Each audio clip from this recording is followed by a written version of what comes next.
Assalamualaikum warahmatullahi wabarakatuh.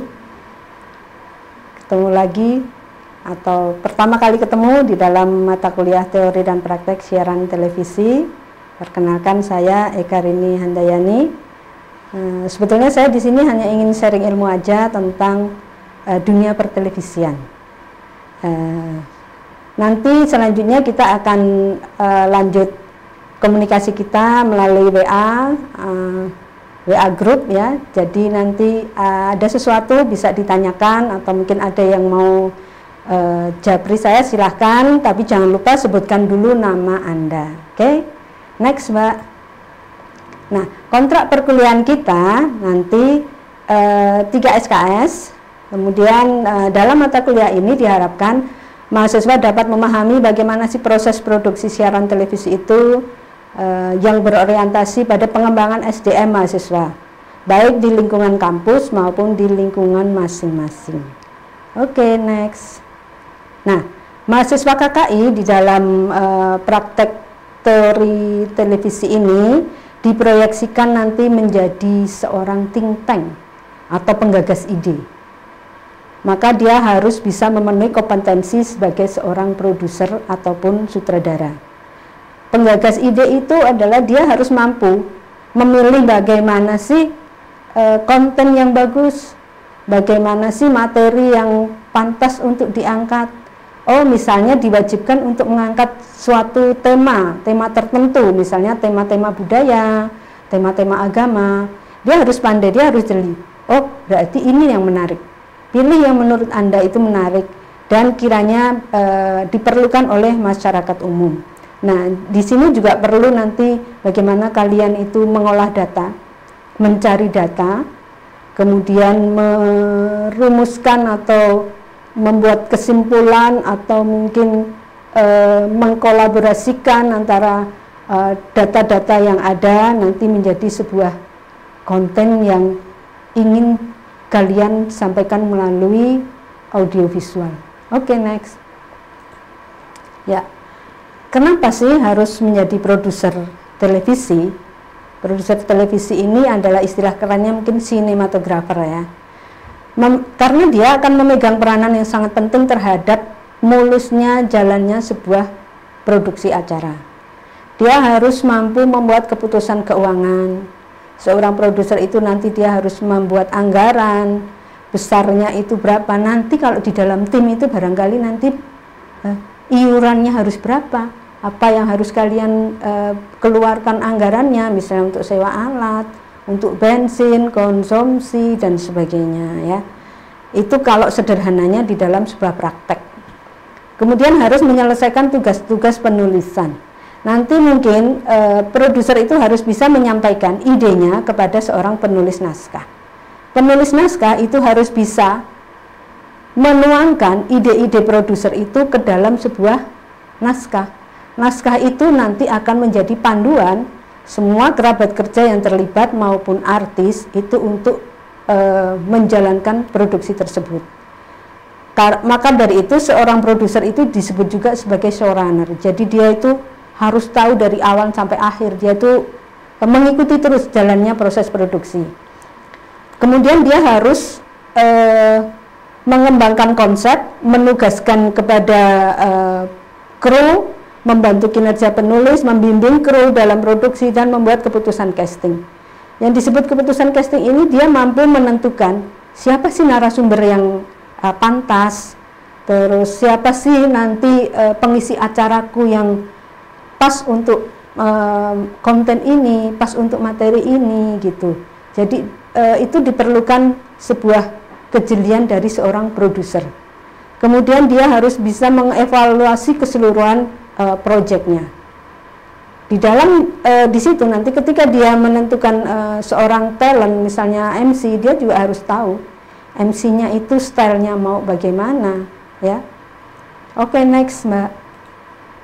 Nah, kemudian kalau di samping seorang produser nanti ada yang namanya seorang sutradara. Ini sebetulnya hampir sama tanggung jawabnya. Tetapi kalau seorang pengarah acara itu tanggung jawabnya lebih kepada di lapangan dia. Jadi dia nanti eksekusi di lapangan. Ide-ide dari sutradara yang dituangkan di dalam naskah nanti akan dia wujudkan menjadi audiovisual. Sebutan sebagai seorang yang mempunyai profesi sutradara ini baik di dalam multikamera ataupun single kamera menurut Naratama ya. Jadi ada non drama maupun non drama. Nah, nanti kalian juga akan mengetahui jenis-jenis program acara, ada yang drama, non drama, kemudian bagaimana sih memproduksi multikamera, single kamera kalau kita di indoor maupun di outdoor ya. Karena di dalam situ nanti ada proses kreatif dari praproduksi hingga pasca produksi. Terus menggunakan sistem single kamera dan multikamera pun itu nanti ada prosesnya sendiri-sendiri. Jadi nanti kalian sudah harus bisa menentukan, oke, aku produksinya mau pakai single kamera aja. Karena mungkin materiku seperti ini, lebih mudah untuk dikerjakan oleh kameramen satu. Tapi mungkin dia akan membuat sebuah talk show atau dia akan membuat konten yang lain gitu yang bisa dengan multikamera, dia akan menggunakan 2 kamera. Tetapi nanti di dalam directingnya seorang sutradara itu juga harus bisa mendirect kalau 2 kamera itu mendirectnya bagaimana. Yang satu disuruh ngambil shot yang apa, bagian apa, yang lain untuk mengambil shot yang apa. Nah, maka diperlukan di situ yang namanya nanti shooting script atau panduan untuk seluruh kerabat kerja yang terlibat. Itu namanya shooting script kalau sudah di lapangan. Nah, itu menjadi tanggung jawab seorang pengarah acara. Jadi pembahasan tentang bagaimana angle-nya, bagaimana nanti si pengisi acaranya mau disuruh pakai kostum apa, posisinya di mana, itu sudah dibicarakan sebelumnya bersama seorang produser. Jadi ketika di lapangan itu yang namanya pengarah acara sudah, kalau bisa, sudah tidak ada lagi yang namanya berdebat masalah konten. Tapi kalau berdebat masalah angle, oke, ini bagusnya dari sini, kameramen akan mengusulkan enggak, ini sebaiknya dari sini, itu di lapangan bisa aja terjadi, itu enggak apa-apa sepanjang itu masih di dalam tidak masalah konten. Karena kalau masalah konten itu awalnya, jadi memang harus diselesaikan di awal. Di lapangan itu kita tinggal bicara tentang angle dan bagaimana narasinya, bagaimana dialognya, atau bagaimana nanti proses directingnya si talent itu. Nah, itu sudah eksekusi di lapangan. Oke, next Mbak. Sehingga nanti mahasiswa KKI akan mendapatkan materi pembelajaran tentang konsep dasar siaran televisi. Konsep dasar siaran televisi itu apa saja sih? Jadi nanti mungkin ada yang namanya alat, peralatan, SDM, dan sebagainya. Kemudian kategori dan jenis-jenis siaran. Kemudian memahami kelompok kerja produksi siaran dan keilmuannya. Jadi di situ banyak sekali terlibat kerabat kerja yang lain, itu mereka mempunyai profesi dan tanggung jawab masing-masing. Nah, itu kalian nanti harus tahu. Kemudian prinsip dasar rancangan produksi siaran televisi. Prinsip dasarnya itu apa ya? Dia harus mengerjakan apa di dalam praproduksi, kemudian di dalam produksi dia harus menyelesaikan apa, kemudian pasca produksi itu tanggung jawabnya dan penyelesaiannya, eksekusinya seperti apa. Nah, itu menjadi prinsip dasar rancangan produksi siaran televisi. Kemudian praktek produksi acara televisi yang berorientasi pada pengembangan SDM. Praktek produksinya ini nanti kita akan mengerjakan secara berkelompok. Nanti teknis produksinya akan saya sampaikan lebih lanjut. Kemudian kenapa sih kok berorientasi pada pengembangan SDM? Karena di dalam tugas seorang produser maupun pengarah acara, dia harus mampu mengeksplor materi, dia harus mampu meng-hire, sehingga ketika dia mengeksplor materi itu dia akan memahami betul konten materi itu, sehingga dia akan mendapatkan informasi, ilmu, dan pembelajaran di situ, sehingga apa? Pengkayaan dirinya semakin bertambah. Ketika dia menggarap program yang lain dengan tema yang lain, dia akan mempelajari tema itu dan dia akan mengetahui seluk-beluk dari konten yang ingin dia visualkan. Berarti dia harus mempelajarinya. Berarti apa? Seorang produser dan sutradara itu sebetulnya banyak sekali pengetahuannya yang harus dia kuasai atau harus dia ketahui ketika dia akan membuat sebuah produksi, sehingga dia tidak salah ketika memvisualkan atau menyampaikan informasi itu kepada khalayak penonton. Oke, next. Nah, capaian pembelajaran ini nanti apa? Di dalam teori praktek ini, mahasiswa harus memahami teknik penulisan naskah. Meskipun nanti ini penulisan naskah yang sederhana, tidak seperti penulisan naskah skenario film atau drama gitu ya. Tapi di sini tetap ada aturannya. Penulisan naskah itu harus apa yang harus disampaikan.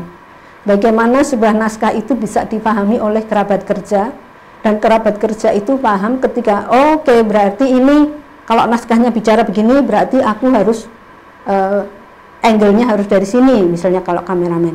Kalau audioman berarti mungkin berarti aku harus masang mic-nya di sini karena mungkin dia diambilnya dari jarak jauh.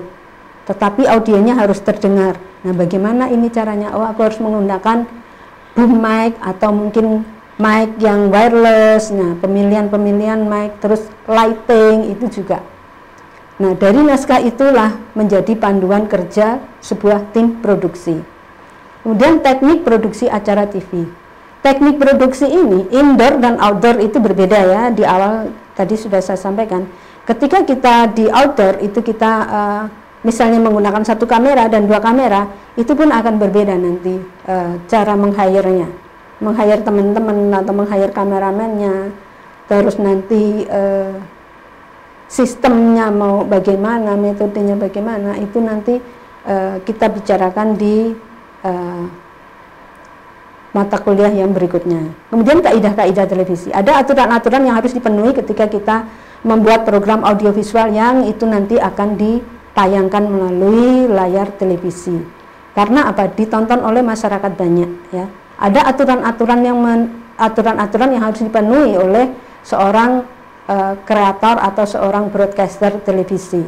Dia tidak boleh menampilkan yang sadis-sadis, menampilkan orang merokok, terus menampilkan yang di dalam kasus-kasus tertentu, menampilkan wajah anak-anak, itu tidak boleh. Dan masih banyak lagi nanti kita akan bahas lebih lanjut tentang kaidah-kaidah televisi. Mahasiswa harus juga mengenal peralatan produksi acara televisi. Kalau dalam kondisi normal biasanya kesempatan itu kami akan mengajak teman-teman untuk berkunjung ke stasiun televisi terdekat di TVRI. Jadi kita bisa tahu lebih dekat tentang bagaimana kondisi sebenarnya stasiun televisi itu, bagaimana master control, bagaimana sub control, bagaimana studio, bagaimana setting, bagaimana yang namanya kerja redaktur di bagian pemberitaan ya. Tapi karena kondisinya masih belum memungkinkan, nanti barangkali teman-teman bisa explore sendiri, atau nanti mungkin saya akan memberikan beberapa informasi melalui foto gitu tentang peralatan-peralatan produksi yang ada di studio. Kalau produksi yang ada di luar yang sekarang banyak kita gunakan itu sebetulnya kita udah bisa menggunakan DSLR dan sebagainya, peralatan-peralatan yang video sekarang yang nggak ada batasnya ya, bahkan kita menggunakan HP pun bisa. Nah, itu kalau kita bicara tentang peralatan produksi. Jadi nanti saya tidak mengharuskan harus pakai peralatan yang standar broadcast. Kemudian public speaking ini sekedar kita nanti mengetahui bagaimana sih presenter itu yang seharusnya sesuai dengan yang kita inginkan di dalam naskah kita atau konten kita. Oke, next. Nah, metode pembelajaran kita nanti diantaranya lab ceramah, video pembelajaran, audio pembelajaran, diskusi, dialog, dan pengamatan audiovisual. Oke, next. Nah, ini ada tugas dan penilaian. Nanti ini kalian bisa mempelajarinya, dan kalian bisa kalau ada sesuatu yang ingin ditanyakan nanti bisa melalui WA. Untuk ujian kompetensi ini materi-materinya nanti masih bisa berubah ya. Jadi nanti kita akan melihat ini hanya kira-kira aja. Jadi tapi persentasenya tetap.